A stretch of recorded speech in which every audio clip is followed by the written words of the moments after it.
Здравствуйте, уважаемые коллеги! Рада приветствовать вас на очередном заседании Республиканского методического объединения учителей иностранного языка. Я Татьяна Дмитриевна Поликарпова, председатель Республиканского методического объединения. От лица всех сотрудников института и присутствующих здесь членов Республиканского методического объединения приветствую вас и поздравляю с наступающими майскими праздниками. Спасибо за то, что вы уделили время в своем плотном графике нашему очередному заседанию. Извините за небольшую техническую задержку. Все, вы понимаете, в нашей жизни не просто бывает, поэтому начинаем нашу работу. И мне бы хотелось начать с повестки нашего заседания. Сегодня у нас на повестке 4 вопроса. Первый вопрос связан с проектом, который сейчас активно позиционируется на уровне нашей республики и вводится в школу «Российская электронная школа». Второй вопрос связан с результатами Всероссийской олимпиады школьников. Вы знаете, что олимпиада уже прошла, известны результаты, и нам хотелось бы обсудить те сложности, с которыми столкнулись дети, члены жюри, преподаватели при подготовке детей к олимпиаде, а также во время проведения данного мероприятия. Третий вопрос связан с поддержкой молодых педагогов, студентов, практикантов тоже в их нелегком деле осваивания профессии. И четвертый вопрос связан с трудностями, с обсуждением. Мы хотели бы обсудить те сложности, с которыми сталкиваются и преподаватели, и ученики в процессе освоения иностранного языка. И позвольте мне начать с первого вопроса. Вы знаете, что по поручению министра образования, науки и молодежной политики Республики Коми Натальи Алексеевны Михальченковой на всех заседаниях республиканских методических объединений мы рассматриваем вопрос, связанный с Российской электронной школой, с этим замечательным проектом. На данном слайде вы видите адрес. И я думаю, что многие из вас уже заходили на данный портал и видели те замечательные возможности, которые предоставляет этот проект.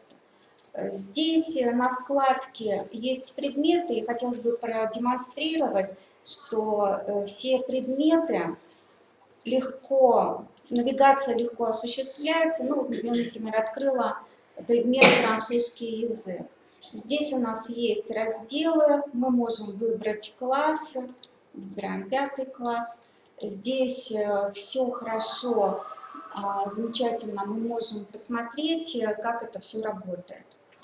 И в связи с этим проектом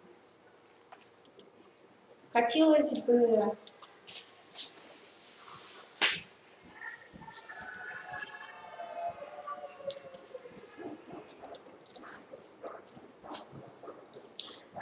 вам сделать такое объявление.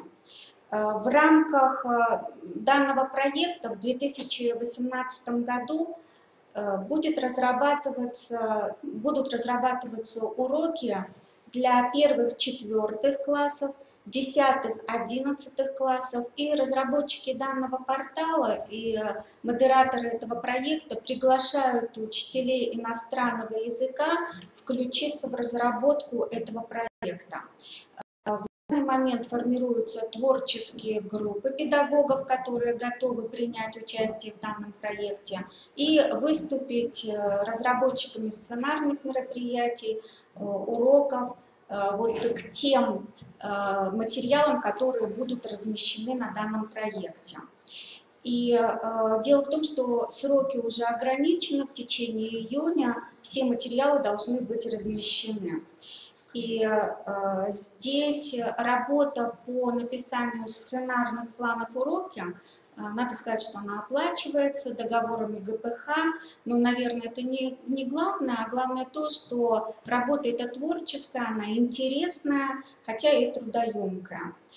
Безусловно, будет проведена учеба по написанию сценариев, предоставлены все шаблоны, образцы материалов, но уже заранее вы можете посмотреть 7-9 классы, как разработаны и размещены на портале. Именно по образцу 7-9 классов и будет осуществлена разработка уроков для 1, 4, 10, 11 классов в 2018 году.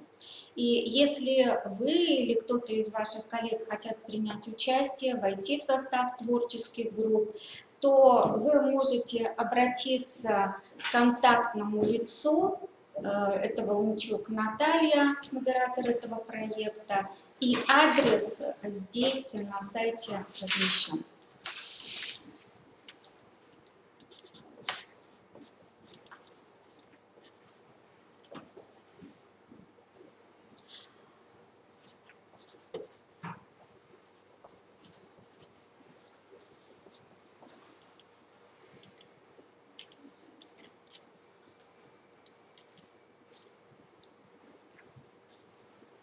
А сейчас, уважаемые коллеги, мы переходим ко второму вопросу, связанному с проведением Всероссийской олимпиады школьников нашей республики и с ее итогами. И я передаю слово Чупровой Наталье Владимировне, преподавателю Сыктывкарского государственного университета, которая будет освещать этот вопрос. Спасибо. Уважаемые коллеги, дорогие учителя, хочется сегодня мне рассказать немножко о результатах Всероссийской олимпиады школьников по иностранным языкам, а именно о региональном этапе.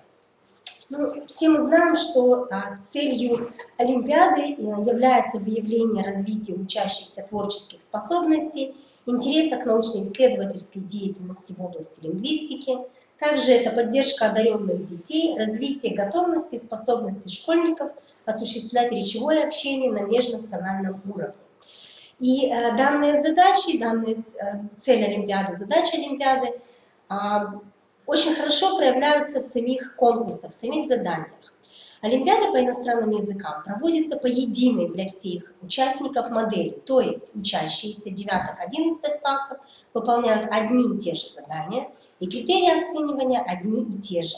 Уровень сложности заданий B2, C1 по европейской шкале, это для всех языков. У нас здесь в республике проводится Олимпиада по французскому языку, немецкому языку и английскому языку.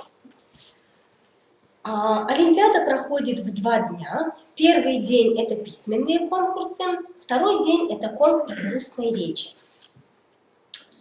На французском, на Олимпиаде по французскому языку в этом году письменные конкурсы были следующие. Вы их видите на слайде.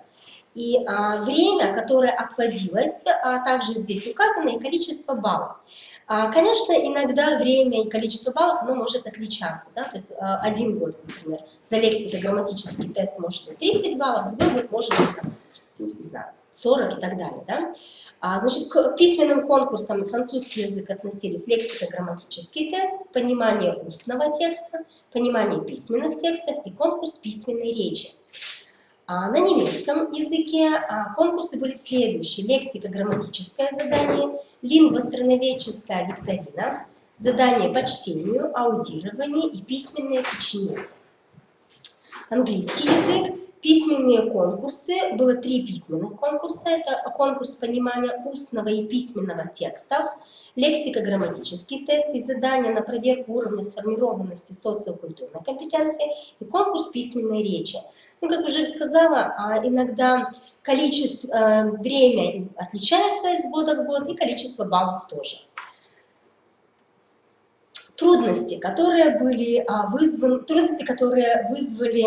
задания у учащихся. Французский язык председатель жюри определила в своем отчете то, что необходимо следует работать над грамматикой. То есть это все типы согласования, спряжения, управления глаголов, использования предлогов и так далее. Было отмечено в отчете то, что хотя уровень Олимпиады B21, но иногда у учащихся встречаются ошибки уровня А2. И также в этом году учащиеся не очень хорошо справились с пониманием устного текста. То есть необходимо обучать или больше времени, может быть, да, уделять аудированию. Это то, что было у нас по французскому языку. По немецкому языку сложностью, был сам лексико-грамматический тест. Ну, возможно, это было связано с тем, что достаточно много, как опять же отметили председатель и члены жюри, это то, что в некоторых случаях были задания, например, на несколько трудностей, да, поэтому это задание вызвало трудности учащихся. Также сложным явилось задание на письмо, так как в большинстве случаев сюжет, то есть учащиеся должны были написать рассказ, но в большинстве случаев сюжет был понятен, но не было динамики развития, или рассказ не передавал чувства, эмоции автора, не всегда соответствовал жанру, стилю, а это не отвечало заданным критериям оценивания, поэтому кто-то из участников Олимпиады мог потерять на этом баллы.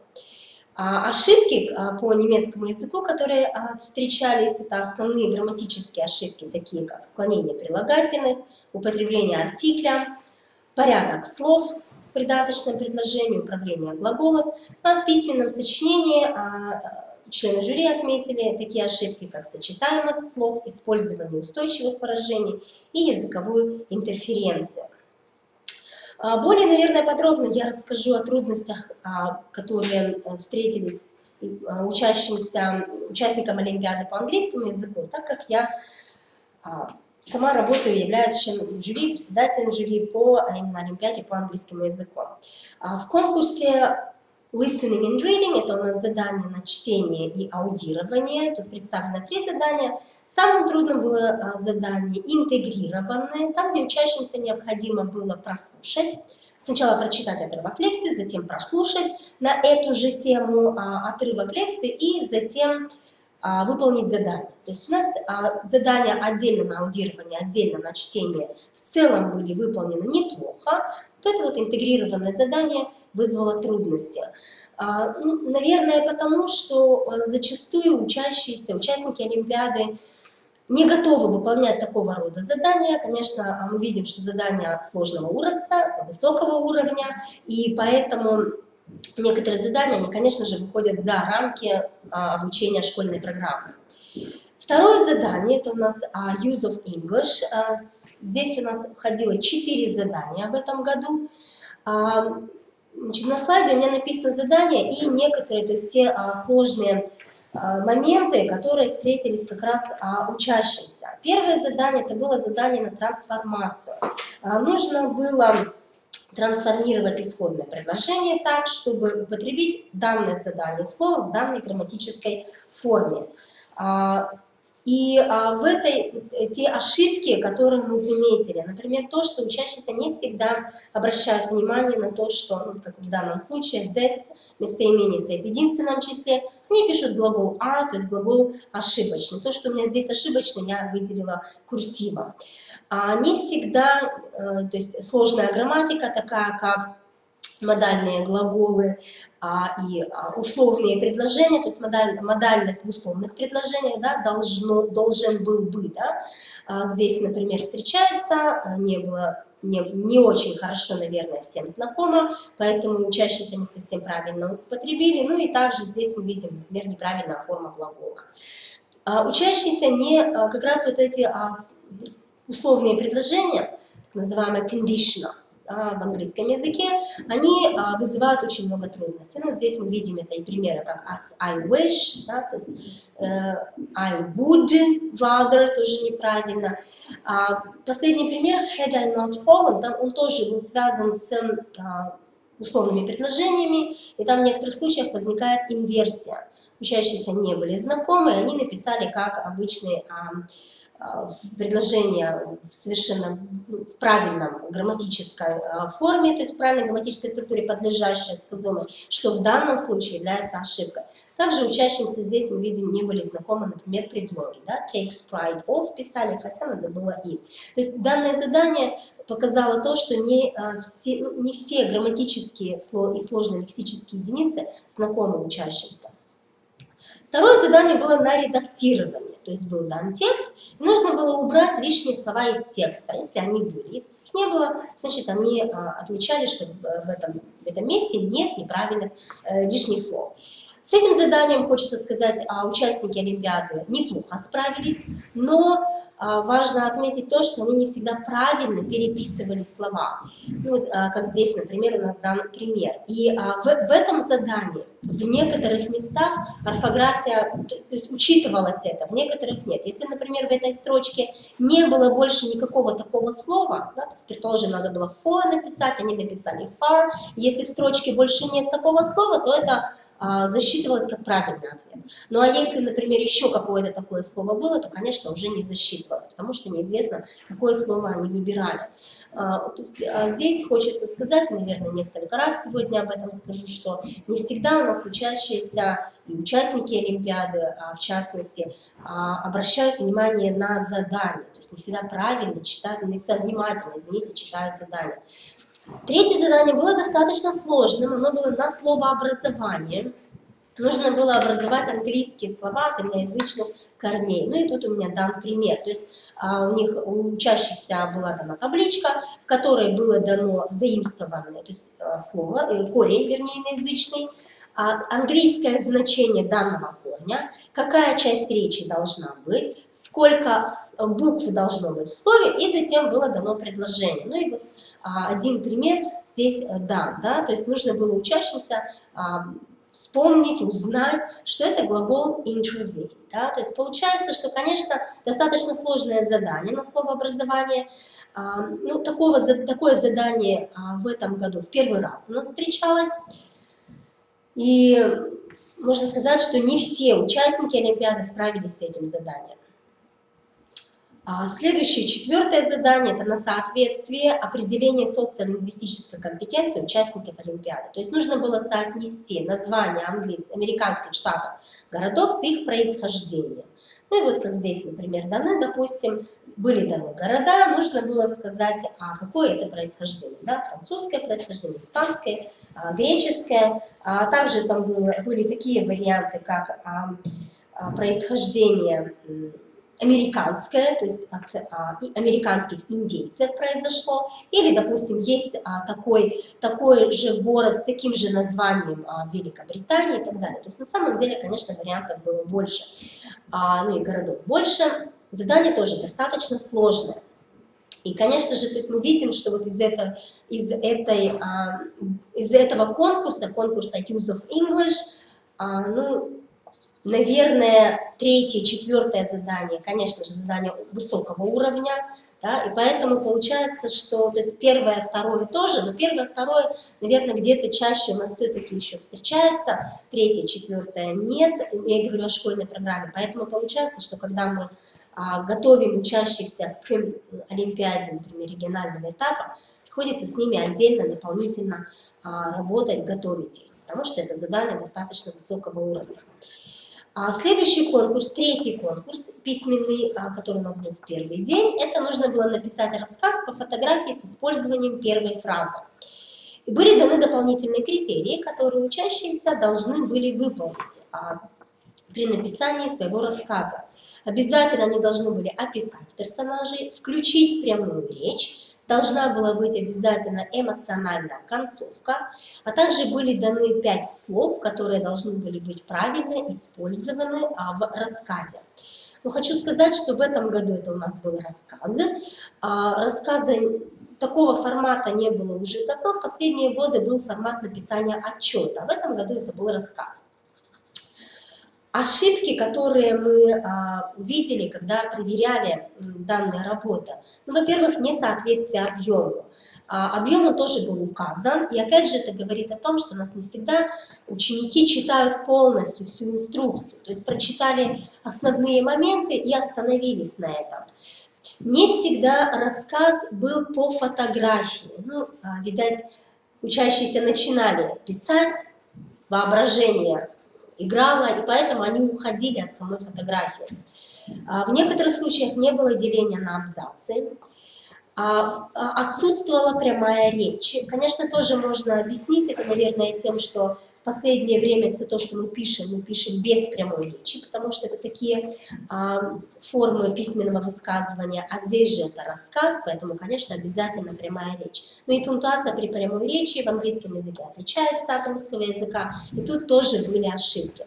Также мы обратили внимание на ошибки в средствах логической связи, в логичности, неправильное использование тех слов, которые были даны, ну и не все дополнительные критерии были учтены учащимся. То есть кто-то описал только одного персонажа, хотя там было два, или, например, кто-то не описал ни одного, или описал персонажа, но только одним предложением, что тоже не соответствовало критериям. Следующий день был посвящен, второй день был посвящен устной речи. Во французском языке это задание было таким: учащимся был предложен короткий текст, и они должны были, у них время было на подготовку 10 минут, и затем они должны были определить собственную позицию по обсуждаемому вопросу. То есть необходимо было сформулировать и представить тему рассуждения, интерпретировать проблему, сформулировать собственную точку зрения, и затем ответить на вопросы членов жюри. Основной проблемой устного конкурса в этом году на французском языке была проблема морали. Ну и, конечно же, такая достаточно сложная тема, что за короткий промежуток времени бывает достаточно сложно. Участникам Олимпиады было достаточно сложно, некоторым участникам, как раз выполнить данное задание. Конкурс устной речи, он отличается очень сильно. Немецкий язык отличается очень сильно от французского языка в плане конкурса устной речи. На немецком языке устный тур предполагает групповую работу участников с последующим представлением ее результата в виде полилога. То есть это может быть как дискуссия, как ток-шоу. Члены жюри Олимпиады по немецкому языку отметили, что как раз с этим заданием конкурсом устной речи, участники Олимпиады справились лучше. Что здесь они смогли проявить свои творческие способности в языке. Время у них было на подготовку 60 минут. Они были поделены в группы, они готовились в группе, а затем они должны были в группе выступать и представлять свой результат.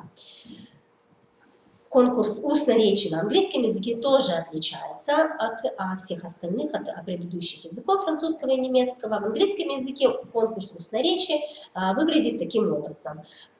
Учащиеся отвечают в паре, но они работают отдельно. Каждый участник Олимпиады готовит мини-презентацию по факт-файлу, который им предоставляется на английском языке, например, в этом году это было. Затем, после подготовки, они представляют свою презентацию, и второй партнер должен затем задать несколько вопросов по данной мини-презентации. Время будет 15 минут, у них была возможность сделать себе некоторые записи. Ну, конечно, во время ответа в критериях было указано, что участники Олимпиады должны говорить, а не читать. Тема в этом году у нас была экология и, в частности, национальные парки мира, России. Учащиеся должны были представить свою презентацию. Каждый раз в конкурсе устной речи всегда дается какая-то определенная тема. То есть это может быть, например, вы экскурсовод, поэтому расскажите об этом с точки зрения экскурсовода. Иногда это бывает, вы фотограф, вы сделали данные фотографии, поэтому расскажите об этом как фотограф.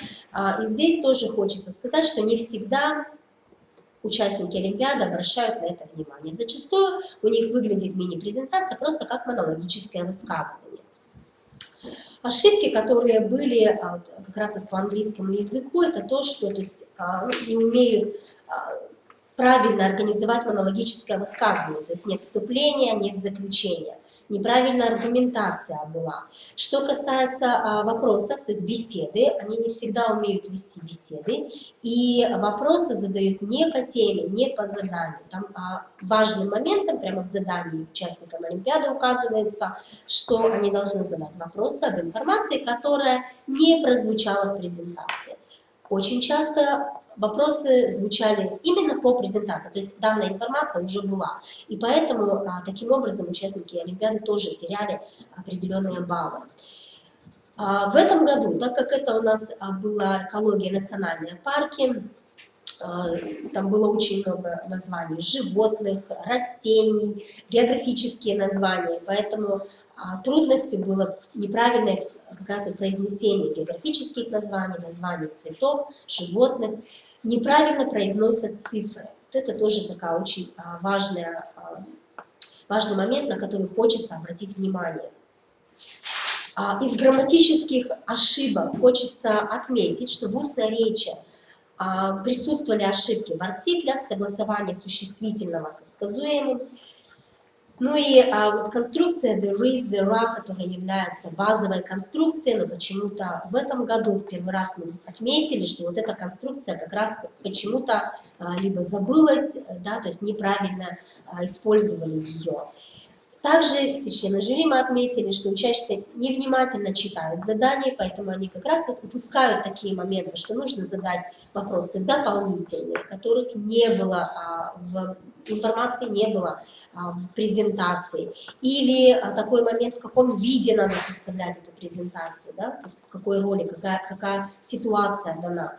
Ну и также в этом году мы отметили то, что у нас появился вот этот неправильный стиль. Это совершенно такой разговорный, сленговый стиль, который встречался в речи учащихся. Конечно же, здесь на этапе этого задания это было неправильно, да, то есть это было невозможно, то есть не должно было быть такого. В целом, мы уже достаточно давно этим являемся членами жюри Олимпиады, и поэтому то есть мы кратко сегодня осветили вот эти вопросы, какие проблемы, но мы с радостью ответим на вопросы, которые у вас появляются, как в плане заданий, может быть даже где-то какие-то мысли, как правильно подготовить учащихся. На слайде вы видите мой личный электронный адрес, можете писать. То, что касается английского языка, мы ответим. То, что касается немецкого, французского, я переадресую ваши письма членам жюри по немецкому, извините, французскому языку. И мы будем очень рады как-то вместе, может быть, какие-то моменты отрабатывать, может быть, где-то вам объяснять, что и как, чтобы наши участники Олимпиады хорошо, лучше выполняли данные задания. Уважаемые коллеги, спасибо, Наталья Владимировна. Уважаемые коллеги, есть ли у вас какие-то вопросы? Наталья Владимировна, а с чем вы связываете появление вот этих ошибок? С личными особенностями учащихся, с психологическими, возможно? Какого плана эти ошибки? Возможно, они методического, либо скорее психологического плана? Я бы сказала, что ошибки встречаются, то есть ошибки возникают и по тому, и по другому поводу. Да? То есть, ну вот есть, например, те, которые грамматические ошибки, или ошибки как раз вот на лексико-грамматические, на лексические моменты, на соотнесение, например, то есть на социокультурную компетенцию. Конечно, это ошибки из-за того, что просто ученики не знают, да, то есть не знают того, скажем, идиом. Вот в этом году не было у нас идиом, в прошлые года постоянно у нас были идиомы, которые встречались очень часто. Вот, например, в прошлом году, да, по-моему, было задание, когда нужно было найти идиомы, указать идиомы, в которых встречается часть тела. Да? То есть, конечно, это очень задания высокого уровня, они не всегда у нас встречаются. Хотя многие из них есть, я думаю, даже в УМК, в тех, с которыми работают наши школьники и учителя, но просто иногда, скорее всего, мы, может быть, не очень внимательно, не очень много времени уделяем для этого, может быть, не тщательно работаем, потому что не всегда хватает на это времени. То есть вот это вот одна группа ошибок. Другая группа ошибок, конечно, возникает, вот, как я уже сказала, в связи с тем, что не всегда внимательно дети читают задания. Вот это, я бы сказала, такая очень типичная ошибка. Ну вот, например, если даже вот посмотреть по заданию, там, где было интегрированное задание чтения и аудирования в английском языке, так как я была в аудитории, где дети писали данное задание, я обратила на такой момент. То есть им было сказано, они все это слушают, им было сказано, сейчас вам дается, ну сейчас не помню, по-моему, 7 минут на то, чтобы прочитать текст. Прочитайте тексты и прочитайте утверждения. А затем, после того, как 7 минут, там сколько было выделено, завершалось, сразу же начиналось само аудирование. Дети, вместо того, чтобы начать читать этот текст, они смотрели сами задания, потому что они получили задание по чтению, по пакету, по первому конкурсу, конкурс аудирования и чтения, и они просто листали задания и смотрели, что у них дальше будет. То есть они потеряли время на том, чтобы сразу начать читать. Здесь же тоже сразу, пользуясь случаем, хочу сказать такой небольшой, не знаю, стратегический, наверное, какой-то совет, вот как раз по поводу выполнения данного задания, интегрированного задания. Потому что это задание у нас в английском языке встречается вот все последние годы. Нужно настраивать учащихся, участников Олимпиады, нацеливать на то, что... То есть там задание такое, что ученик читает текст на определенную тему, а затем он слушает. У них даны утверждения, в которых они должны отметить, что данное утверждение встречалось только в аудитивном тексте, или только в тексте для чтения, или и там, или нигде. То есть они должны отметить 4 варианта. Ну, то есть по 4 вариантам.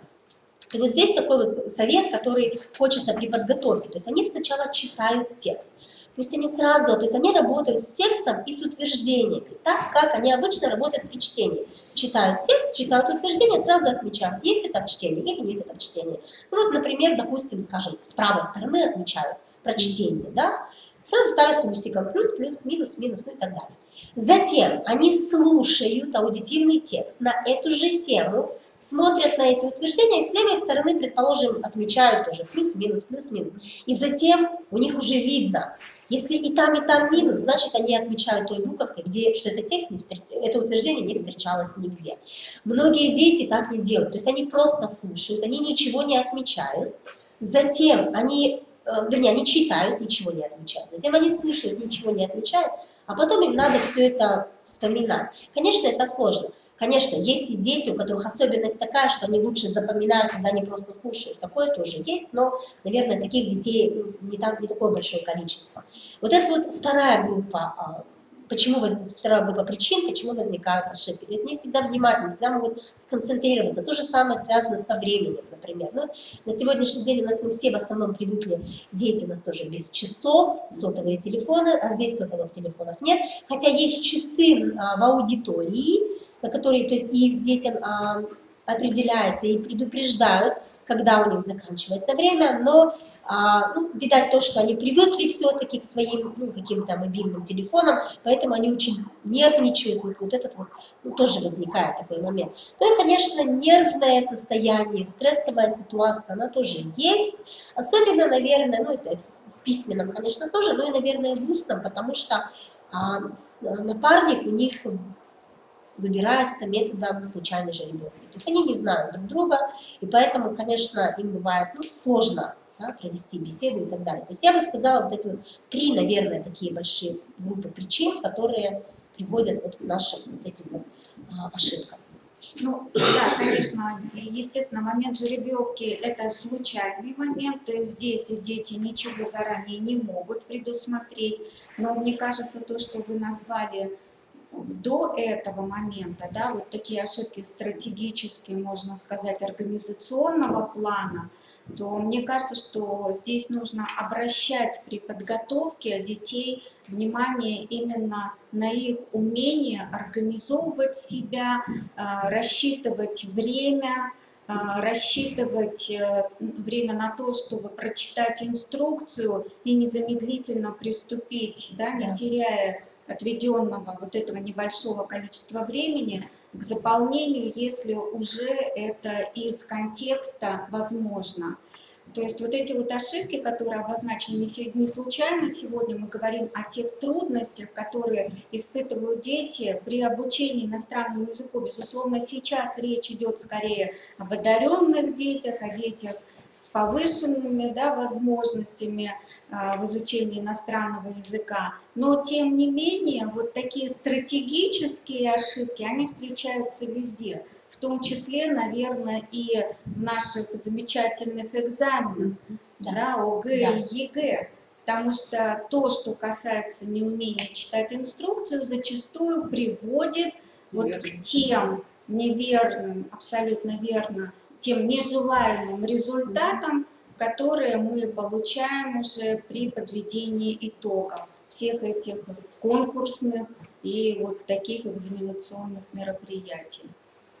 Действительно, на это стоит обращать внимание. И в связи с этим, может быть, наше предложение или наше предложение к решению может быть таким, что, вероятно, требуется написание каких-то методических рекомендаций. И, может быть, на уровне нашего методического объединения мы можем запросить вот от тех людей, которые на муниципалитетах, на муниципальном уровне занимаются организацией, проведением в содержательном плане олимпиад, вот каким-то образом объединиться и все-таки сформулировать те затруднения и предложения по их ликвидации, если уж мы глобально говорим о некой такой стратегической какой-то вот задаче по увеличению качества, да, обучения иностранному языку. Спасибо, уважаемые коллеги. Да, если есть какие-то ваши комментарии, особенно я обращаюсь к тем, которые слушают нас онлайн, вы, пожалуйста, задавайте в чате вопросы, и мы постараемся на них ответить.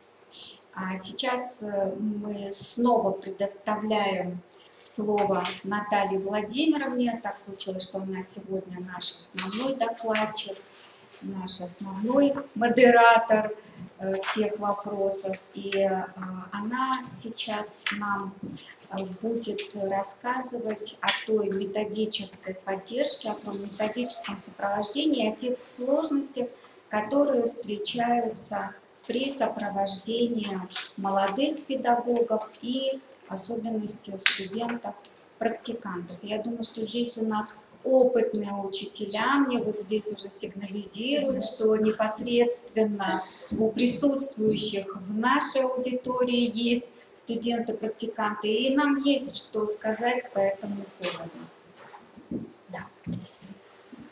Да, сейчас вот хочется мне рассказать о тех проблемах, которые возникают у нас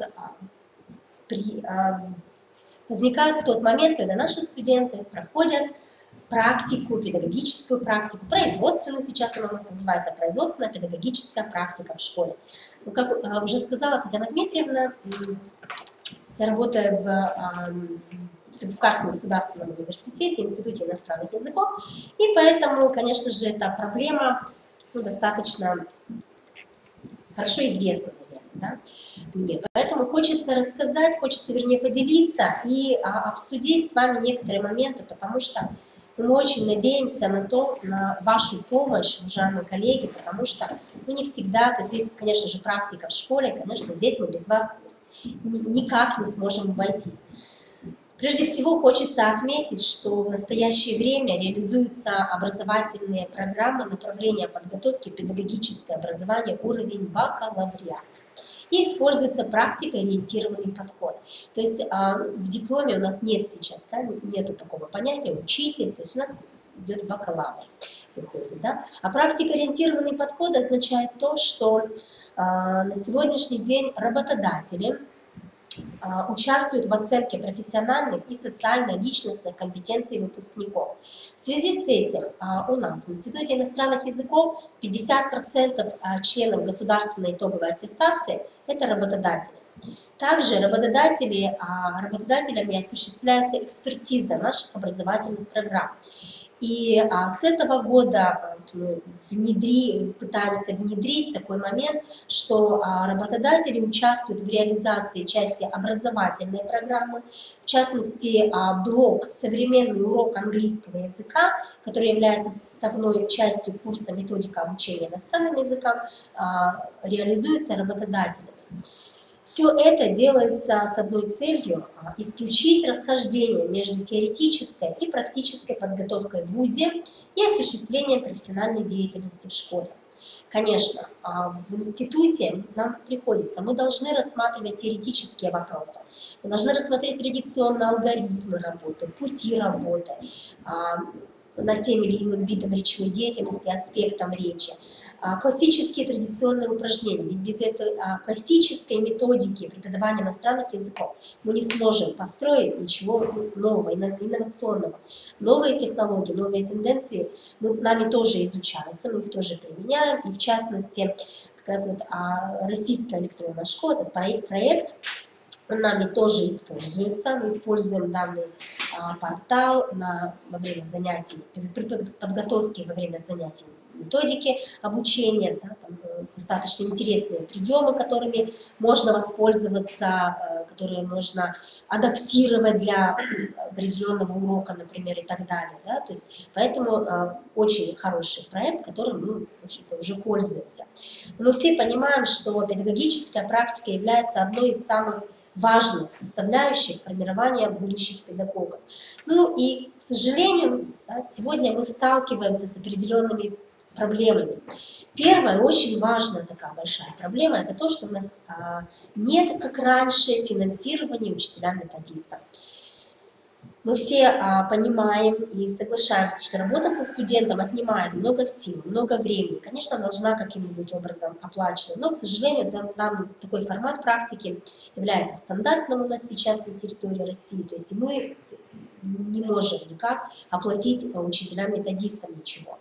Но мы по просьбе коллег, по просьбе учителей, которые являлись методистами и обучали наших студентов на практике, мы им выдаем характеристику, справку, подтверждающую работу учителя, характеризуем учителя, потому что это мы можем делать, во-первых, на основании наших личного общения, потому что все-таки студент общается, студент доносит какие-то моменты, имеется в виду, варианты, формы работы и так далее. Да? Ну и после окончания работы, после окончания практики студенты пишут отчет, и, конечно же, на основе этого отчета мы тоже можем выдать вот эту справку, характеристику учителю.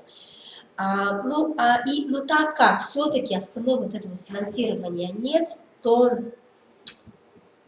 возникает следующая проблема, что нам стало достаточно сложно договариваться со школами о приеме студентов на практику. Это касается и как и общеобразовательных школ, так и школ с углубленным изучением, например, иностранного языка. В основном школы готовы принять своих выпускников, что очень хорошо, и мы этому очень рады. Но, к сожалению, не всегда такое возможно. Я не говорю, что все школы. У нас есть школы, которые принимают, с радостью принимают наших студентов, но количество, я бы сказала, оно уменьшается, к сожалению. Следующая проблема та, что преподаватели и методисты от университета тоже не всегда могут хорошо присутствовать, не всегда могут присутствовать на уроках у студентов. Так как преподавателю университета выделяется 3 часа на студента на всю практику, то есть в большой нагрузке. И, конечно же, 3 часов мы понимаем, что нам не хватает даже на то, чтобы все конспекты проверить, что мы в любом случае делаем, конечно.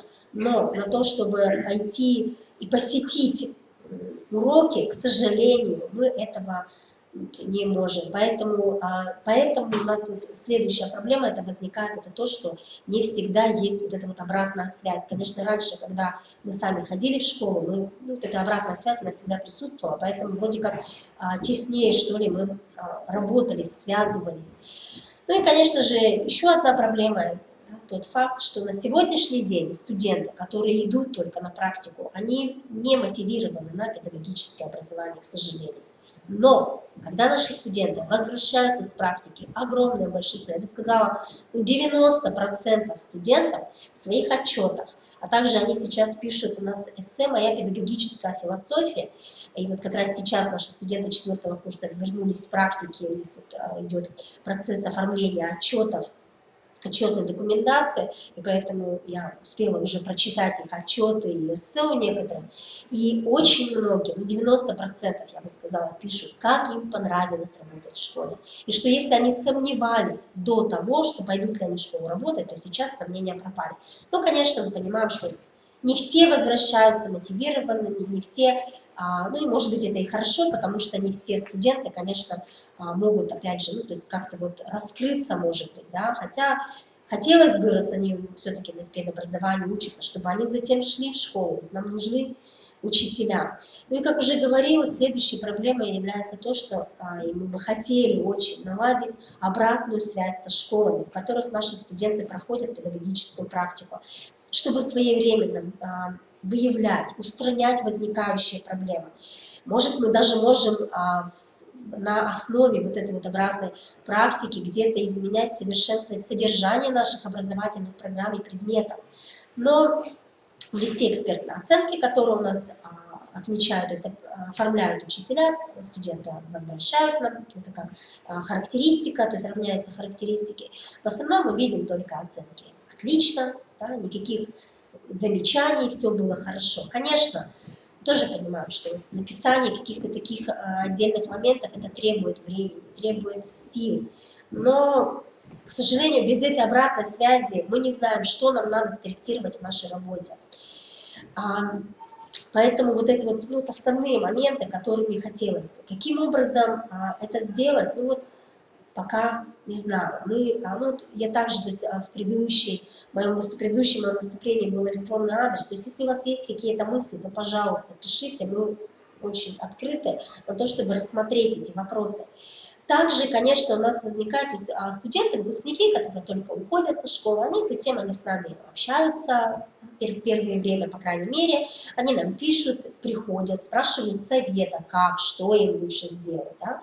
Конечно же, мы их консультируем, мы им даем советы, отвечаем на вопросы, но проблема остается та же самая, мы-то ведь смотрим со стороны, мы не можем знать, что конкретно происходит в данной конкретной школе, вот, да, то есть изнутри этой школы мы не видим эту проблему изнутри. Поэтому вот и хотелось бы, чтобы мы, наверное, как-то все-таки могли работать тесно напрямую со школами, может быть, ну, я не знаю, может быть, с определенным человеком, который является или назначен учителем, наставником, например, да, допустим, для практикантов, чтобы мы, может быть, с этим одним человеком мы как-то могли бы общаться, да, который бы нам мог давать какие-то и советы, мысли, чтобы мы тоже могли чем-то вот делиться. Конечно, насколько нам известно, вот такая работа методиста, да, на практике, методист, который является учитель, который является методистом студентов, практикантов, а также, наверное, учитель-наставник, да, для молодых специалистов, что эта работа, она учитывается при прохождении аттестации, да, Татьяна Дмитриевна. Поэтому, поэтому хотелось бы, чтобы это было каким-то, может быть, да, там мотивацией, там есть наставничество, но есть и достаточно хорошо. Да.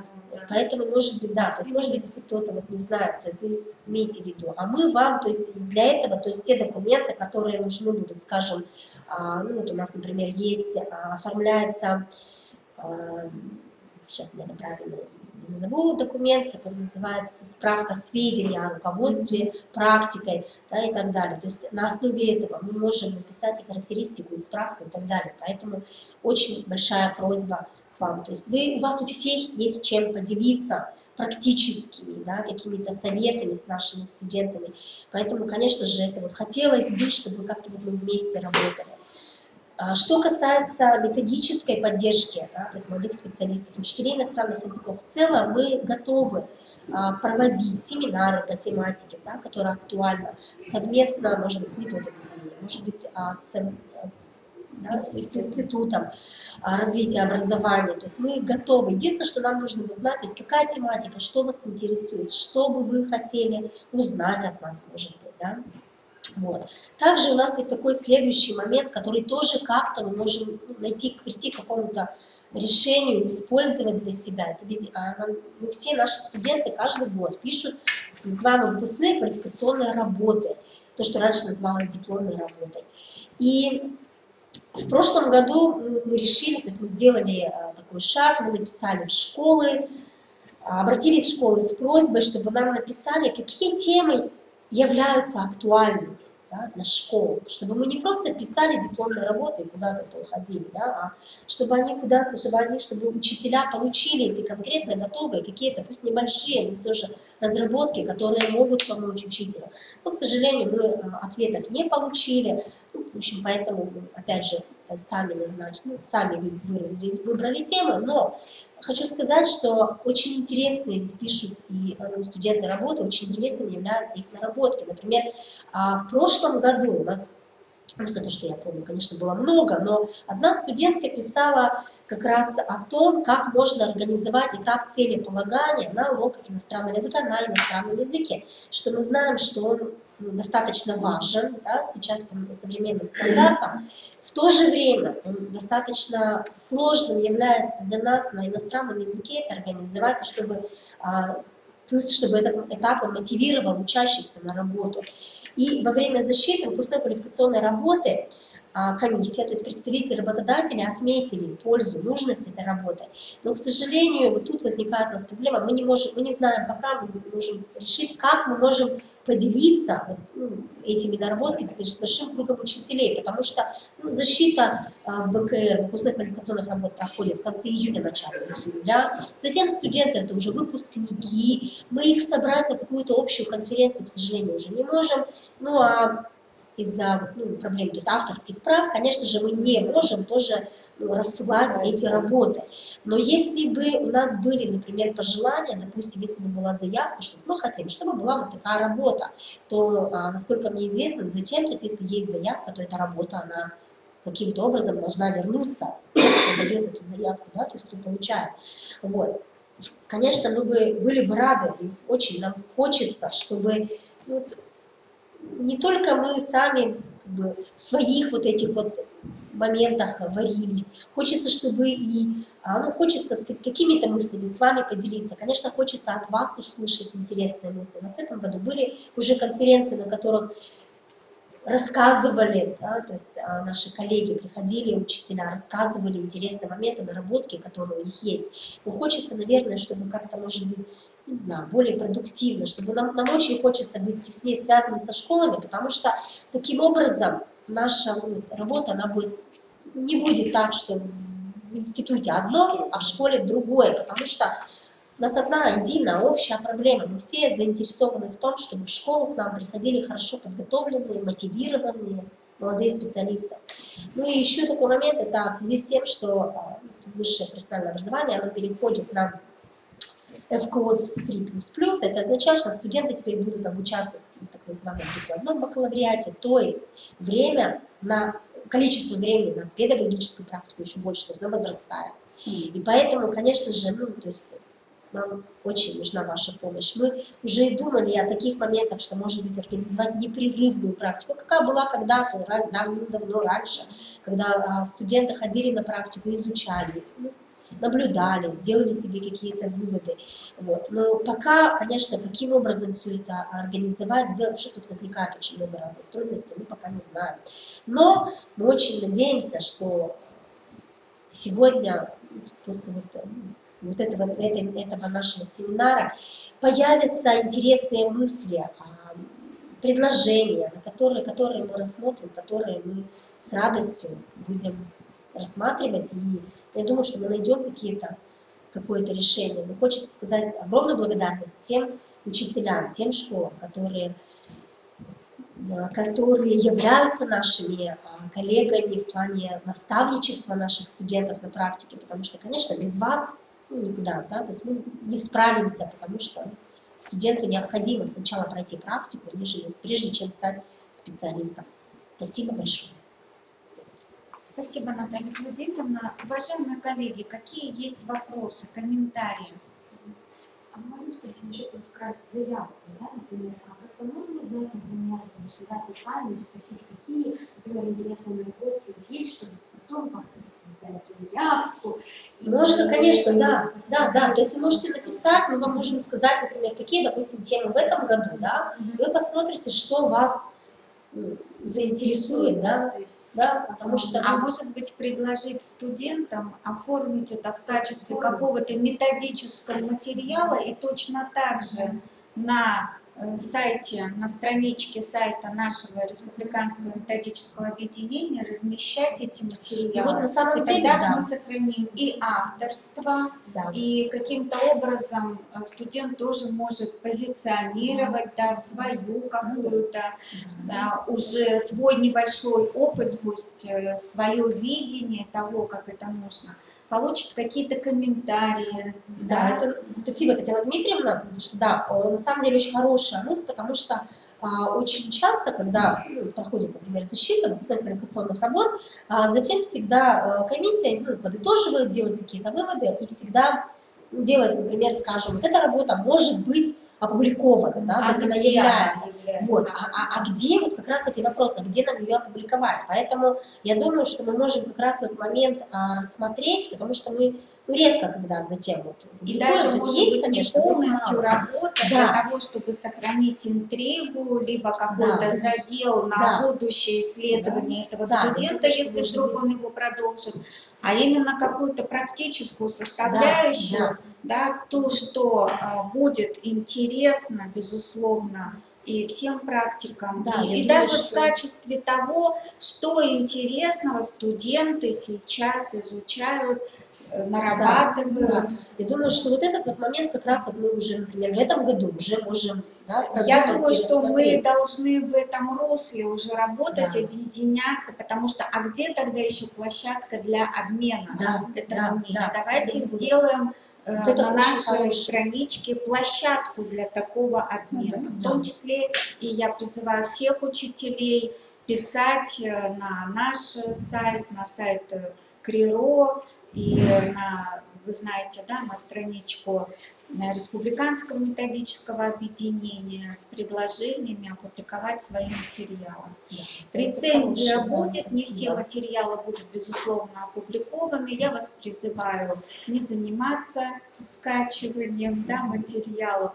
К сожалению, такое возможно, и такое случается сплошь и рядом. Уважаемые коллеги, есть ли вопросы к Наталье Владимировне?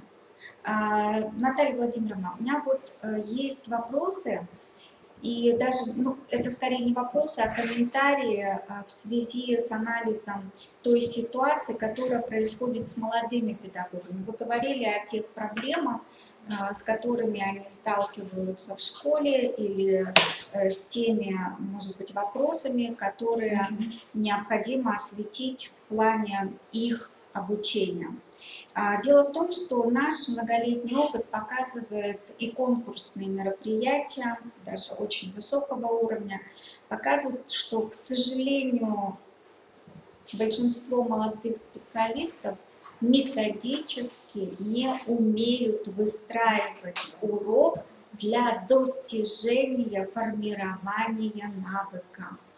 Мы бросаем в середине вот эту схему логичную по формированию навыка, мы начинаем нагромождать урок, с одной стороны, кажется, казалось бы, красивыми, интересными упражнениями, но которые сами по себе не являются какой-то базой для формирования или продолжения формирования навыка.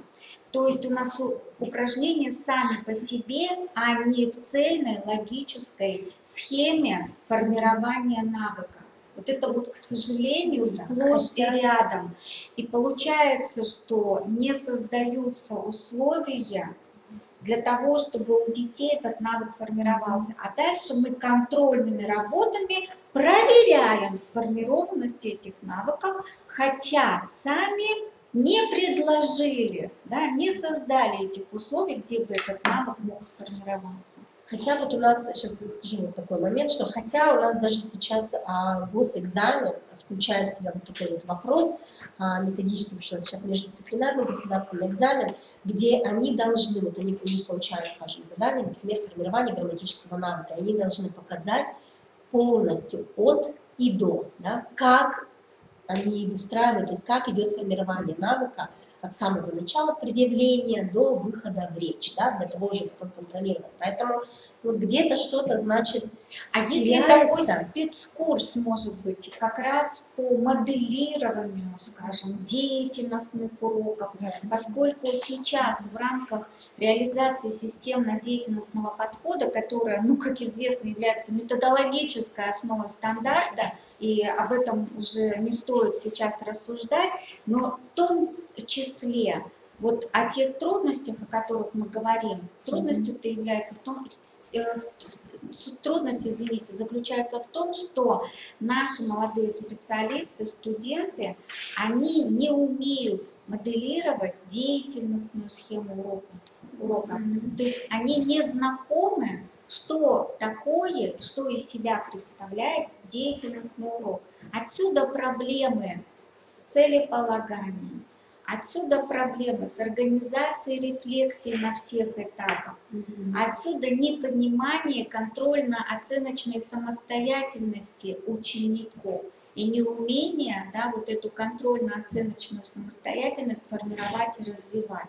Может быть, стоит на уровне, да, обучения как раз вузовского предлагать некие спецкурсы, которые бы целенаправленно занимались бы включением как раз вот этой методической составляющей, да, в модель построения деятельностного урока. Может быть, ну вот я говорю, что в этом году у нас первый такой пробный, да, то есть опыт, когда мы приглашали учителя, да, из общеобразовательной школы проводить у нас семинарские занятия, практические занятия, с блока современный урок английского языка. Поэтому вот мы посмотрим у нас, как вот это дальше пройдет. Может быть и да, может быть мы не сможем, а может быть в русле наших каких-то, да, скажем, как вы сказали, включать вот эту содержательную сторону в модель деятельностного урока, да, то есть, ну, спасибо, мы посмотрим, потому что тоже вот этот вот момент, который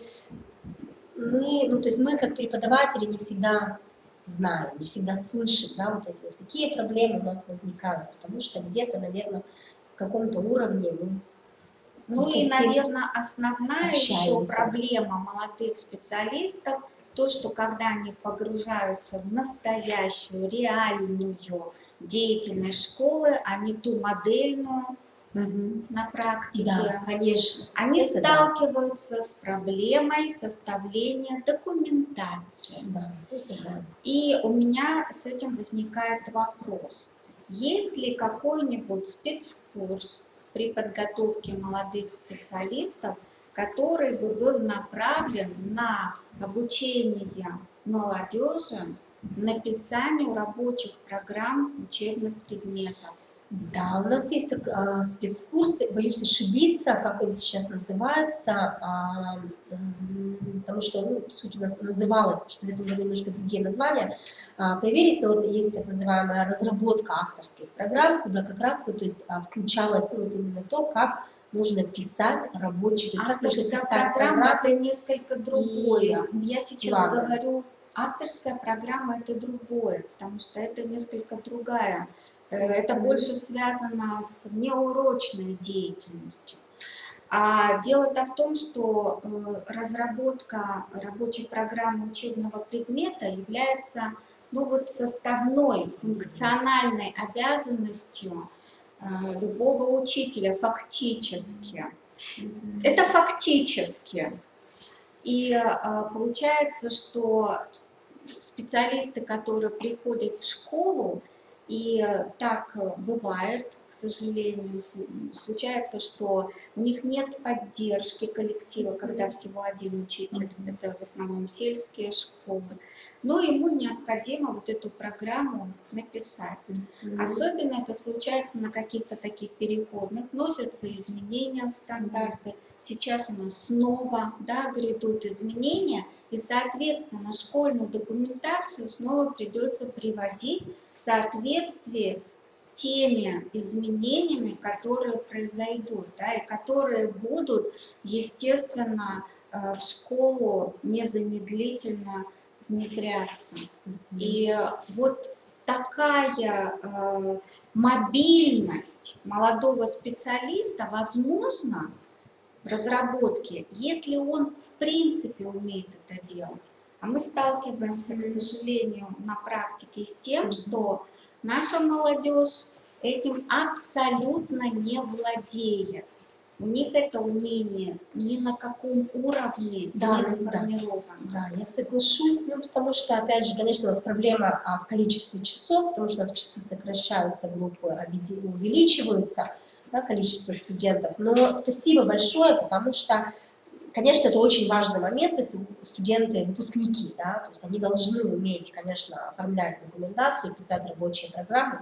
Я обязательно донесу это, да, то есть у нас на кафедре мы обсудим, каким образом можно это внести. Да, они необходимы, иначе, то есть качественной подготовки без вот этих деятельностных моделей урока и без умения составлять рабочие программы, то есть вот, ему будет очень сложно просто адаптироваться в школе.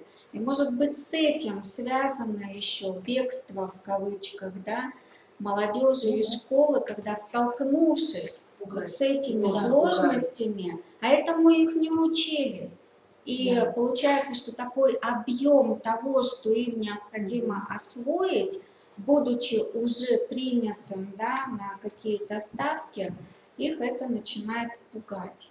И вот вы еще сказали, что, возвращаясь из школы, ну тут уже огромный поклон всем нашим преподавателям школьным. Да. Ваши молодые студенты пишут в отчетах, что 90%, да, им понравилось работать в школе. Но это заслуга как раз тех организаций, в первую очередь, да, которые их принимали, которые их опекали, и которые показали им красивую, хорошую сторону школьной жизни. А скажите, пожалуйста, каким осуществляется образом мотивация студента вот как раз к работе в школе? Почему студенты, собственно, обучаясь, да, на факультете, не хотят идти работать? Ну, я думаю, что это такая общая проблема, которая существует у нас, да, во всей стране, что мы хотим закончить, сразу же пойти, найти идеальную работу, где не так много надо делать, готовиться, но и в то же время много денег получать. То есть я думаю, что это, то есть вот это вот у нас самая основная проблема, потому что когда ты только начинаешь со студентами разговаривать, и ну, когда ты видишь, как они те же готовятся к урокам, например, да, то есть они очень креативные, очень творческие, у них это очень на самом деле интересно и хорошо, но почему-то, ну вот, не знаю, боятся, наверное, вот именно трудностей работы учителя, да, то есть вот это. А я думаю, что они не боятся, они когда сталкиваются с этими сложностями, они просто оказываются не готовыми к тому, получается, их этому не учили. То есть вот разговор-то сводится к тому, что, может быть, в плане подготовки молодого специалиста необходимо, уже назрели необходимость тех изменений, которая бы как раз подготовила вот этого молодого специалиста хотя бы на уровне действительно готовности его, да, работать в школе. Да, то есть, конечно, здесь, конечно, много мотивационного плана. Да. Конечно, мы много чего включаем, да, то есть есть у них это, но я говорю, что не всегда, то есть, во-первых, мы не все, конечно, можем включить вот в те часы, это которые нам даны, да. И, конечно же, то есть второй момент это то, что я говорю, что у нас не всегда вот работает вот эта вот обратная связь, то есть пришли студенты, пришли работать молодые специалисты, да, а что конкретно, то есть что плохо, с чем они не готовы, например, да, то есть что школа видит, потому что студент, который пришел, вернее, специалист, он ведь по одному на это смотрит, да, коллеги, опытные коллеги, учителя, администрация, конечно, они уже видят суть проблемы, да, и вот это вот суть и проблемы, то есть мы-то не узнаем, мы-то вроде как мы и остаемся в своем вот этом, да, а что нам надо, поэтому я и сказала, что, конечно, вот эта вот обратная связь, она очень важна для того, чтобы мы что-то смогли изменить, ну, в тех же, например, своих каких-то, да, то есть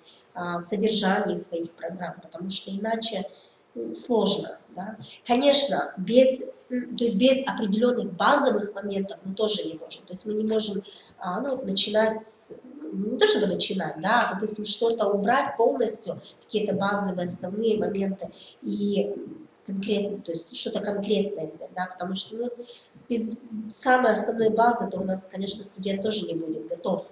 Вот. Но, вот, например, вот то, что вот вы сегодня сказали, вот эти вот, да, два момента, которые вот я себе записала, то есть я обязательно это обсудим на заседании кафедры нашей, которая осуществляет педагогическое образование в нашем институте, для того, чтобы посмотреть, а как, что, конечно, я думаю, что мы сможем что-то придумать каким-то образом, чтобы вот это вот включить. Поэтому вот это вот с вами фидбэк, то есть вот обратная связь, она очень нужна, потому что получается, что мы сами как бы в своем мирке, а школа получается в другом немножко мирке, и этот студент у нас посерединке. У нас он выпускается вроде бы хороший, вроде бы готов, приходит в школу, он не готов. И конечно... А кто определяет готовность этого студента? Вот в чем проблема. Получается, что не школа определяет готовность вашего студента, то есть вы сами готовили, безусловно, сами и определили, что он готов. Вы опять же говорите, без всякой связи.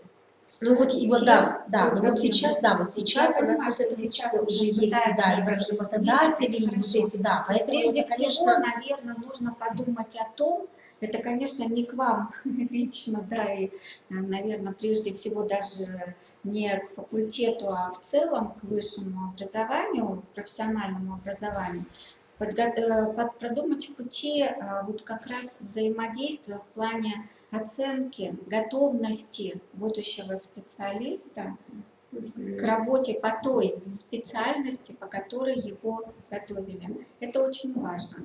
И вот у меня еще есть такой вопрос, который тоже связан, в принципе, вот с этим совсем. А как осуществляется отбор школ, куда вы направляете молодых специалистов? Ведь не секрет, у нас школы очень разные. Есть целая программа сейчас по сопровождению школ с так называемыми низкими результатами освоения программ. Это значит, что в этих школах, ну вы понимаете, не все в порядке. Насколько я знаю, очень многие студенты проходят практику именно в тех школах. И тогда получается, что на уровне школы мы тоже не можем гарантировать, да, вот тот результат, тот эффект, о котором мы с вами вот сейчас говорим и на который мы рассчитываем, на тот положительный, безусловно, эффект. Как осуществляется отбор? Раньше у нас были такие так называемые базовые школы, да, куда мы всегда направляли студентов. Сейчас, к сожалению, нам пришлось от этого отойти, потому что эти базовые школы, ну, вот, например, нам говорят, ну вот мы возьмем 2 студента и не больше, да, то есть или нет, мы возьмем только наших выпускников, да, поэтому получается сейчас, к сожалению, у нас вот такой вот выбор школ идет на таком уровне, что либо мы официально обращаемся, да, то есть пишем информационное письмо на имя директора школы, и нам приходит либо отказ, либо согласие, да, или мы благодаря тем каким-то своим личным связям, да, то есть мы не то чтобы связям, а знакомству с определенными, с учителями и так далее, то есть мы с ними связываемся, ну и разговариваем. Ну, то есть это все-таки, я так понимаю, плана что это все-таки процесс стихийный, достаточно, это не целенаправленный. Не думали вы о республиканских инновационных площадках? То есть у нас школы очень многие имеют статус республиканских инновационных площадок. То есть это школы, которые уже на уровне республики доказали свою, ну, так называемую состоятельность и высокий уровень вот реализации всех тех мероприятий, всех тех программ, которые в школе есть. Ну, я не знаю на самом деле, какие, да, то есть какие школы являются Они в республиканскими открытом площадками, доступе поэтому- на сайте Министерства образования, то есть, да, То есть вполне возможно, что какие-то как раз площадки у нас и являются нашими Да, то есть партнерами мне кажется, по- что вот это очень серьезный на самом деле вопрос, он не должен быть таким стихийным и формальным, потому что практика, она и так уже ограничена, да, по сравнению с тем, что было раньше. Все-таки она должна пройти максимально эффективно, чтобы студент максимально, да, погрузился вот в то, что называется реальная жизнь школы и реальная жизнь учителя иностранного языка.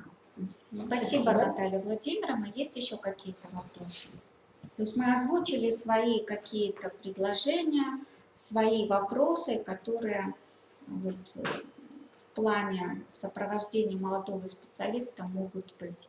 У нас тоже в Институте развития образования реализуются проекты «Помощь молодого специалиста», да, сопровождение.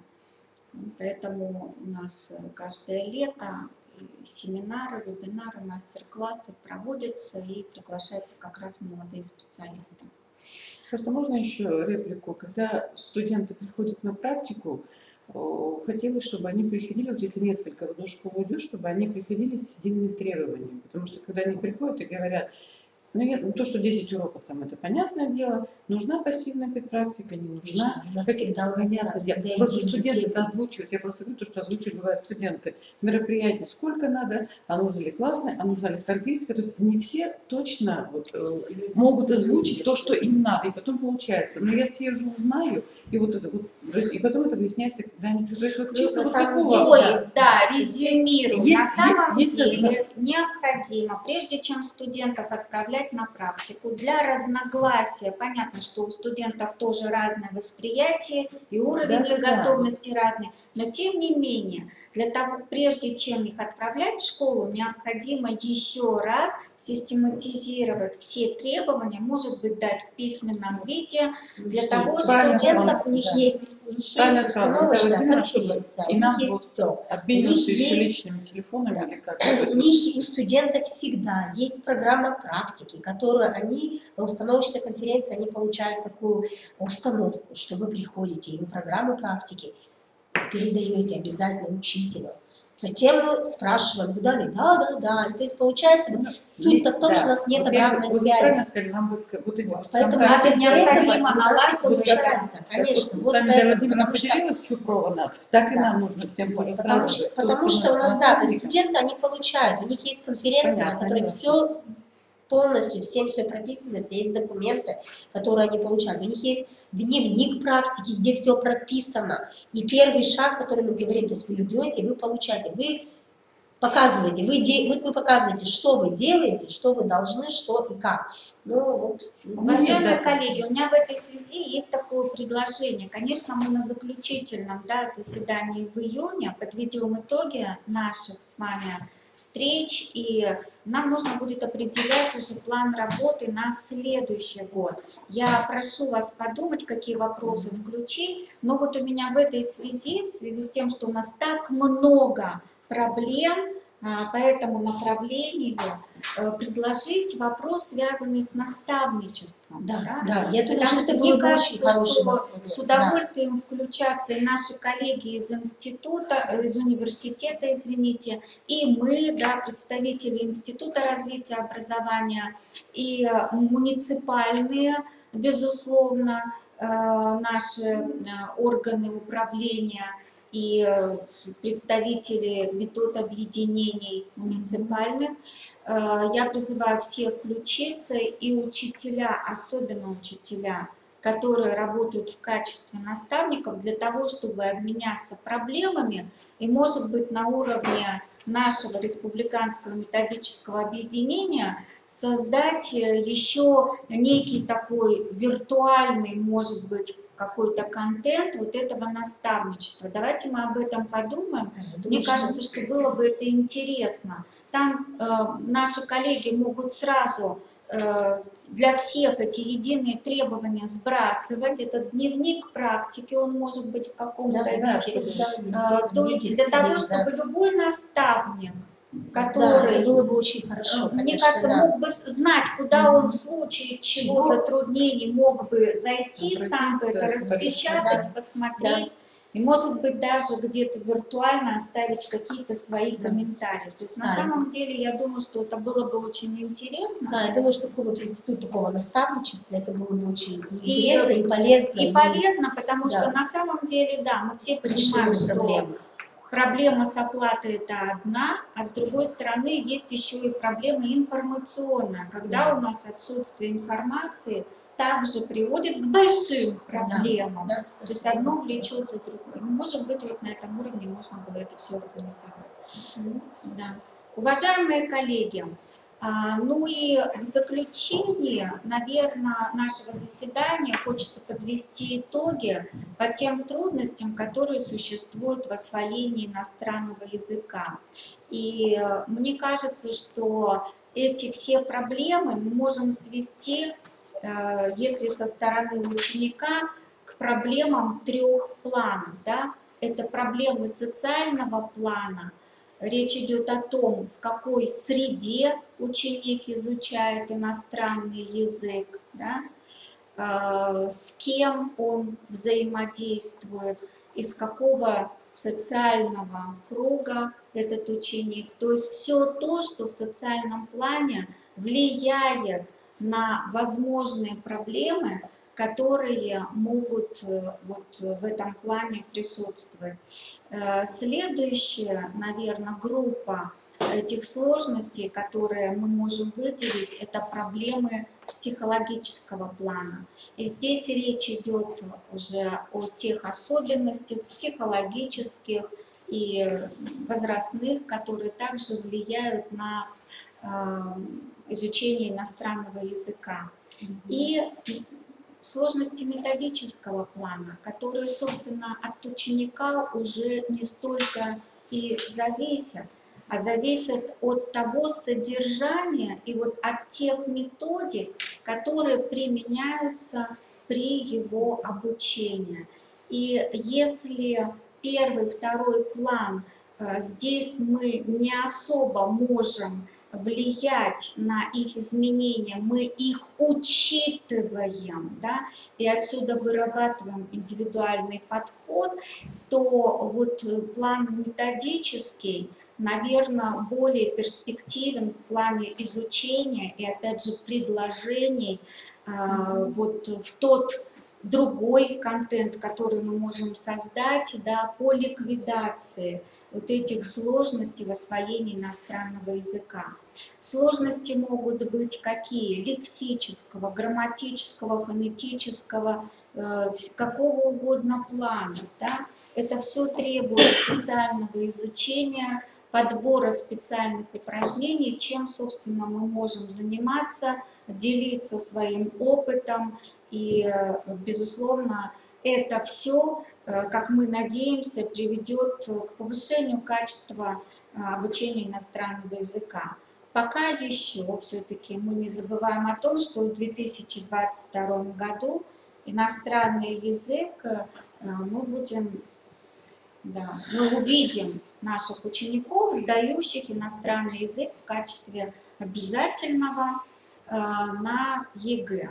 Но дело-то в том, что для того, чтобы мы были уверены, что наши ученики с этим экзаменом справятся, нам необходимо уметь определять, диагностировать эти сложности, которые ученики испытывают в плане изучения иностранного языка. Безусловно, у нас проводится очень много мониторинговых исследований, очень много диагностических процедур, но вот опять же из опыта, что я заметила в плане анализа аттестационных работ. И я думаю, что коллеги-эксперты не дадут мне соврать и меня поддержат в том, что наши учителя, к сожалению, очень многие сталкиваются со своими внутренними сложностями неумения описывать и определять эти сложности которые на вот этих диагностических процедурах испытывали дети. То есть неумение интерпретировать, анализировать диагностику. Я сейчас говорю лишь о тех валидных, да, процедурах, которые предложены нам извне, то есть на уровне Российской Федерации, это всероссийские проверочные работы, те же самые экзамены ОГЭ, да, основной государственный экзамен, единый государственный экзамен. Коллеги, это на самом деле очень серьезная проблема. Типичные ошибки, которые мы устали описывать по итогам ОГЭ, ЕГЭ, они продолжают из года в год повторяться. То есть здесь, конечно, нужно нам прежде всего обращать внимание, а что же у нас происходит в преподавании, если одни и те же типичные ошибки у нас до сих пор никоим образом не ликвидированы. Они достаточно такого простого базового уровня. Мне кажется, что здесь вот как раз проблема, которая взаимосвязана с умением интерпретировать результаты всех этих диагностических процедур и подбирать адекватные, соответствующие упражнения для того, чтобы постараться ликвидировать эти проблемы. Уважаемые коллеги, здесь на самом деле вопрос не праздный, и я призываю всех вас принять непосредственное, да, участие вот тоже в создании, наполнении, наверное, вот этой странички нашего с вами республиканского методобъединения, которая будет связана со сложностями. И я думаю, что мы неоднократно будем вот этот вот вопрос с вами поднимать, и в следующем году мы еще более подробно. Уважаемые коллеги, вот я знаю, что у нас есть опыт, да, который хотели представить Инна Владимировна Плетенева, учитель французского, немецкого языков 31-й школы города Сыктывкар. Инна Владимировна, пожалуйста. Давайте сюда. Инна Владимировна, вы сюда.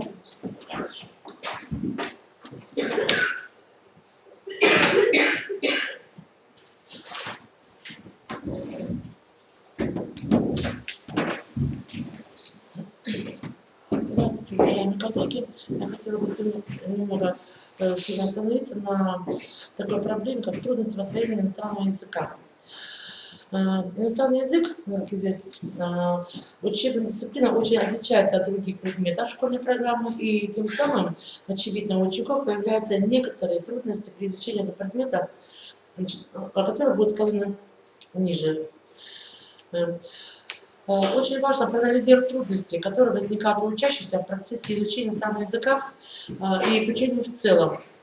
Как показывает практика, существует ряд причин, как внешних, так и внутренних.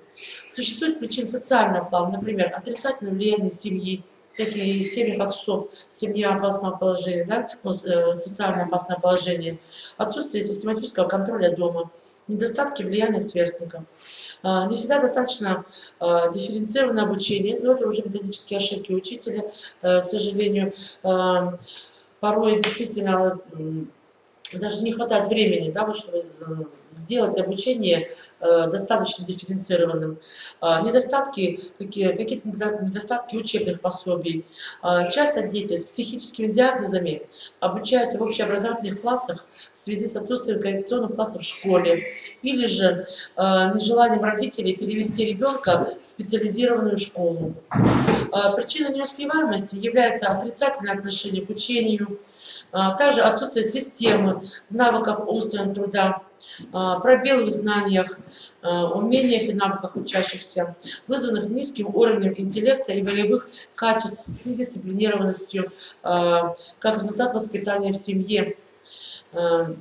И на основании наблюдений хотелось бы мне особо отметить, что существует серьезная тенденция к угасанию интереса школьников к учебной деятельности, снижению мотивации к изучению иностранного языка, который для многих учеников становится фактором неуспеваемости.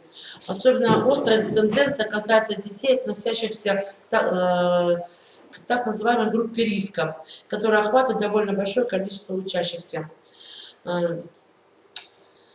Ну и мне бы хотелось остановиться на таких двух понятиях, как неуспеваемость и отставание. Вот что такое неуспеваемость? Неуспеваемость – это несоответствие подготовки учащихся к требованиям содержания образования, фиксируя по истечении какого-либо значительного отрезка процесса обучения, например, либо это цепочка уроков одной темы, раздела курса, учебной четверти, полугодия, года.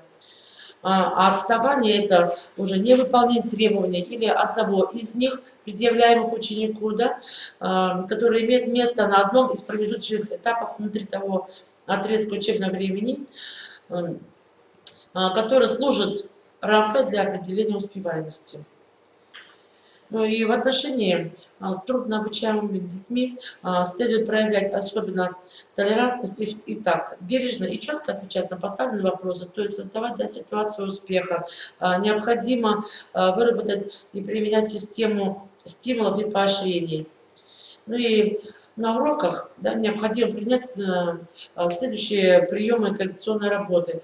Но их существует большое множество, например, такие как индивидуальные задания, увеличение времени на выполнение работы, работа во временных группах, составление плана ответа, стимуляция вопросов со стороны учащихся, деление заданий на дозы, рациональная система упражнений, что очень важно для детей, которым иностранный язык дается достаточно сложно и не только в силу его умственных способностей, а также, как я уже говорила, для детей с пониженной мотивацией, которая строится уже строится на социальном моменте. Далее, очень важно использовать наглядных пособий при ответе, проговаривание, комментирование, систематическое повторение, использование карточек консультации, алгоритмов, схем, опор и так далее. Тестовый материал должен применяться от простого к сложному. И с такими детьми очень важно также согласование объема домашнего задания, чтобы ребенок заранее уже мог подумать и определить, сможет ли он выполнить тот объем задания, который ты предполагаешь ребенку дать, или же степень сложности этого задания. Для детей, которым обучение дается достаточно сложно, это важно. Также необходимо использовать интересный, иллюстративный, аудиовизуальный и сценографический материал, подбирать игры, которые соответствуют тому или иному уровню учащихся. Например, в 5-6 классах эффективно используются стихи и игры на повторение орфографии, загадки по тематической лексике, песни, кроссворды, игры соревнования, игра в мяч, подстановочные упражнения, игра в снежный ком для развития памяти и так далее, что тоже необходимо при обучении иностранному языку. Конечно, это все, сейчас я вам назвала простые истины, которые применяются и в работе с детьми высокого интеллектуального уровня, но для детей, у которых в этом плане проблемы, это особенно важно. Потому что такие задания, как проектная деятельность, научно-исследовательская деятельность, учебно-исследовательская деятельность, учебные проекты, для них это, для детей, которые испытывают трудности в обучении, для них, конечно, это неподъемная ноша. Это, конечно, больше касается детей, у которых повышенная мотивация и повышенный, достаточно высокий интеллект. Но все мы с вами знаем, что восприятие иностранной речи на слух сопровождается целым рядом трудностей, отчасти зависящих от звуковых особенностей каждого языка, но в большей степени свойственных слуховому восприятию речи на любом языке. И общей трудностью является отсутствие четкой границы между звуками в слове и между словами в предложении. Затрудняет также наличие в иностранных языках таких фонем, которых нет в родном языке. Есть трудность, связанная с расхождением между написанием и произношением слов. Да, эта трудность типична, для немецкого языка, но особенно, конечно, для английского языка, французского. Конечно, в немецком языке эта трудность менее, чем в этих языках, но тем не менее она существует. Для преодоления этой трудности я использую в 5-6 классах игры-тренажеры, такие как, например, где дается слово, куда надо ставить пропущенную букву. Да? Например, дается картинка тренажера, подскажет, как звучит слово по-немецки, а потом и поможет вспомнить, какая буква пропущена. Другая игра-тренажер на правила чтения транскрипций. Учитель показывает картинку, подбирает соответствующую картинку со словом, а ученик должен подобрать соответствующий знак транскрипции, чтобы прочитать выделенные слова буквы. Наличие сознания участия графического образа слова, отличающегося от звукового, часто препятствует узнаванию этого слова в звучащей речи. Например, как я посмотрела у своих коллег по английскому языку, там достаточно широко применяется в учебниках вот именно звуковая транскрипция. И в наших учебниках этого не было, да, так сильно, и поэтому я вот для себя это взяла на вооружение. Мне этот момент понравился, особенно те слова, которые действительно трудны для написания, где расходится звуковая часть слова и зрительная. Далее, очень большое затруднение вызывает различные ритмика, мелодический рисунок, высказывания на разных языках. В разных языках интонация по-разному используется как грамматическое средство. В русском языке интонация является единственным средством выражения вопроса и поэтому несет большую грамматическую нагрузку. В немецком языке, например, интонация меняется только в общем вопросе, да? Но и здесь она является как второстепенным средством, так как решающее значение для выражения вопроса имеет все-таки порядок слов в предложениях. Очень важную роль при восприятии речи на иностранном языке играет темп речи, обращенность или необращенность речи к слушающему, привычность данного голоса для воспринимающего, наличие или отсутствие зрительной опоры. Все эти факторы важны для аудирования на любом языке. Обычно кажется, что иностранцы говорят очень быстро, в то время как подобный же темп речи соотечественника кажется совершенно нормальным. Это происходит потому, что мы не успеваем проговаривать то, что слышим. Возможен отрыв внутренней речи от воспринимаемого, пробелы, и отсюда возникают пробелы в понимании. Это еще больше затрудняет осмысление слышимого, так как после пробела делается труднее следить за содержанием речи. Быстрый темп речи на иностранном языке является препятствием, иногда очень трудно преодолимым и для опытного слушателя, не говоря уже о начинающем. В быстрой речи меняется качество звуков, неударные звуки редуцируются, иногда совсем проглатываются слова, фразы приобретают непривычный рисунок. Большое значение для восприятия устной речи, как говорилось выше, имеет наличие зрительной опоры. Когда слушающий видит говорящего, наблюдает за его артикуляцией, его собственные органы речи как бы сами собой укладываются аналогичным образом. Ему легче воспроизвести во внутренней речи и узнать слышимые звуки, слова, выражения. Тут, конечно же, должна быть очень четкая артикуляция у учителя. Учитель должен сам понимать какие звуки он произносит, как произносит. Потому что для многих детей вот именно, что вот визуальная артикуляция очень важна. Далее, Так, для поминания слов можно, например, использовать игру-тренажер по теме, ну, беру 5-6 класс, да, город, дом, квартира, где нужно, например, составить слово. На карточке написано начало слова, далее дается соответствующая картинка, а ученик должен подобрать конец слова или, наоборот, по окончанию вспомнить начало. Это задание также очень хорошо подходит для разучивания пословиц, стихов, что тоже способствует развитию памяти. Например, эти приемы очень хорошо применять в начале урока в качестве речевой зарядки и в качестве фонетической зарядки.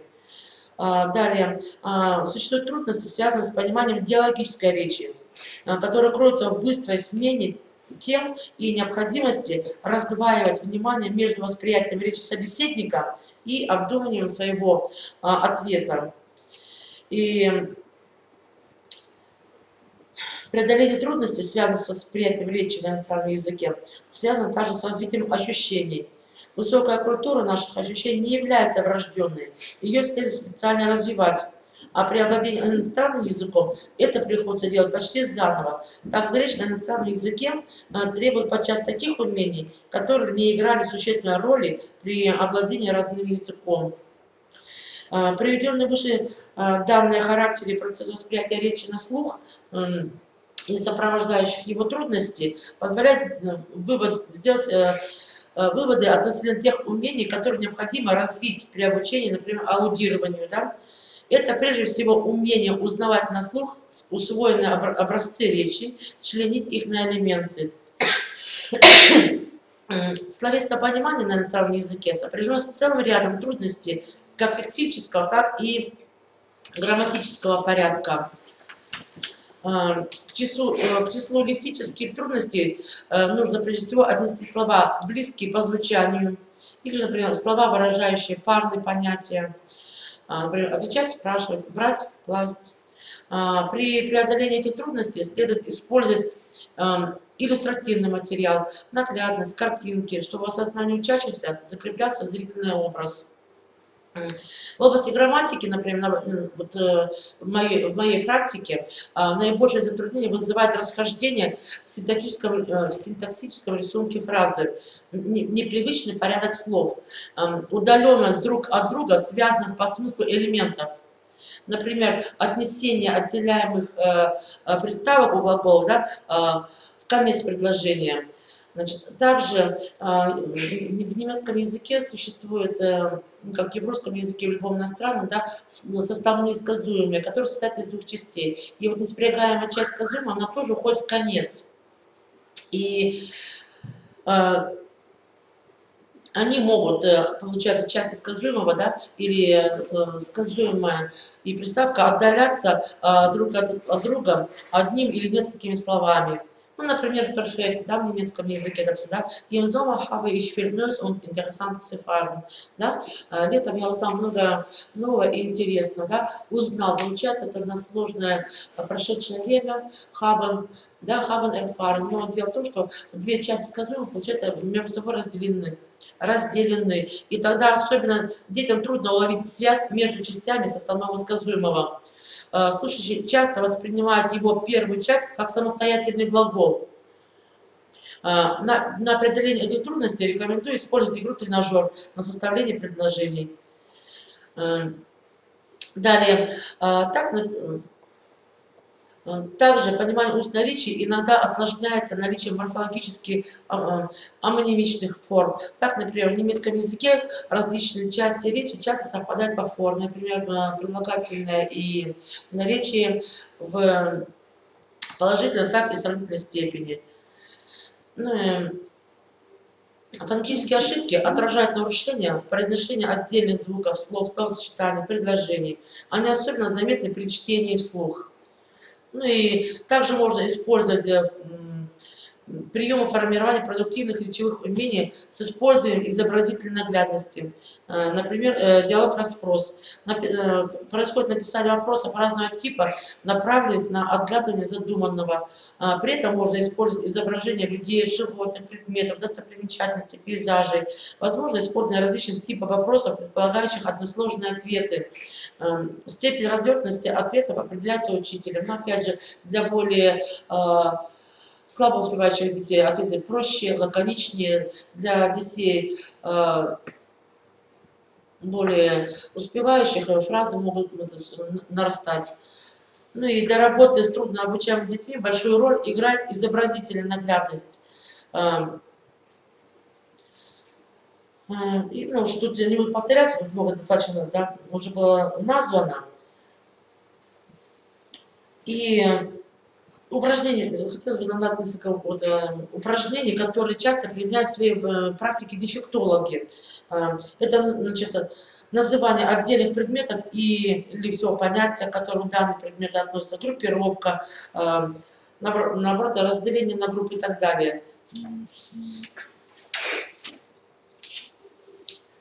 Также очень популярны, лично в моей практике, настольные игры, лото, домино, собери пазлы, это самое, собери схему, или, например, разложи схему, ну и различные, например, задания творческого характера, где требуется, например, дорисовать, нарисовать, ну и так далее. Ну, я думаю, что на этом можно остановиться. Потому что упражнений ну, можно привести очень много еще, но вот что-то вот в этом направлении, я думаю, что Спасибо, можно да. работать. Спасибо, Инна Владимировна. Да, наверное, резюмируя, мы еще раз обратимся вот к тому, что Инна Владимировна нам сказала, и действительно она уложила все эти сложности вот в эту схему, которая у нас, собственно, на сайте, на слайде и представлена. И, конечно же, те трудности, которые дети испытывают, необходимо, безусловно, целенаправленно и систематически изучать и попытаться их ликвидировать. Но вот то, что касается таких, наверное, обычных или, так сказать,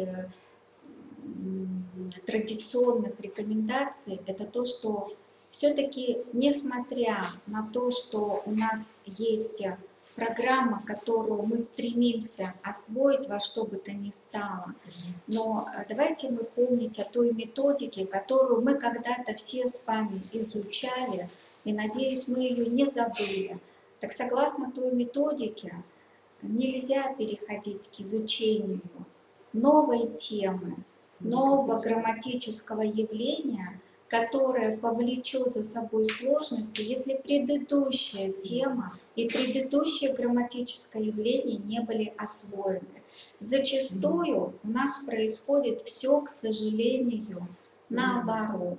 Мы, подведя итоги контрольной работы, констатировав факт, что множество, вернее, большая часть наших детей не справилась с контрольной работой, перешли к изучению следующей темы.